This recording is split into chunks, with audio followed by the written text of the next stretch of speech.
Okay. ఈరోజు loops గురించి తెలుసుకునే ముందు ఫస్ట్ రోజు మీకు చెప్పాను. ఇలా ప్రింట్ అని రాసి డబుల్ కోట్స్‌లో ఏదైతే రాస్తామో అది ప్రింట్ అవుతుందని చెప్పాం. ఫర్ ఎగ్జాంపుల్ ఇక్కడ మీ నేమ్ తీసుకోండి.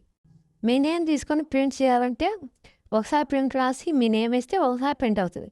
అలా అంటే మీ నేమ్ తీసుకొని అది ఒకసారి ప్రింట్ చేయమంటే ఒకసారి ప్రింట్ అవుతుంది. 2 టైమ్స్ ప్రింట్ చేయమంటే 2 టైమ్స్ మనం ప్రింట్ స్టేట్మెంట్ రాసి ప్రింట్ చేస్తాం. అలా 10 టైమ్స్ రాస్తే 10 టైమ్స్‌ని అంటే 10 టైమ్స్ రాసి ఒకే అవుట్‌పుట్ చూపిమంటే 10 టైమ్స్ కాబట్టి చూపియచ్చు. చూపియచ్చు మీరు.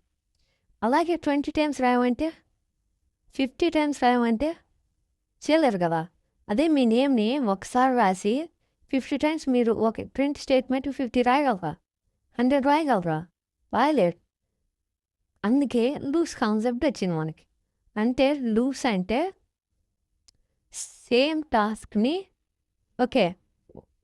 టాస్క్‌ని నెంబర్ ఆఫ్ టైమ్స్ మనం ప్రింట్ చేస్తాం. అంటే సేమ్ లాజిక్‌ని, సేమ్ కోడ్‌ని నెంబర్ ఆఫ్ టైమ్స్ అనేది ప్రింట్ చేస్తాం. కాబట్టి దాన్ని లూప్స్ అని అంటాం. మీరు ఒక బిగినర్ ఫ్రెండ్లీగా చూసుకుంటే loops అంటే a loop allows the same code to run again and again without writing multiple times. అంటే ఒక కోడ్ని మల్టిపుల్ అంటే చాలా టైం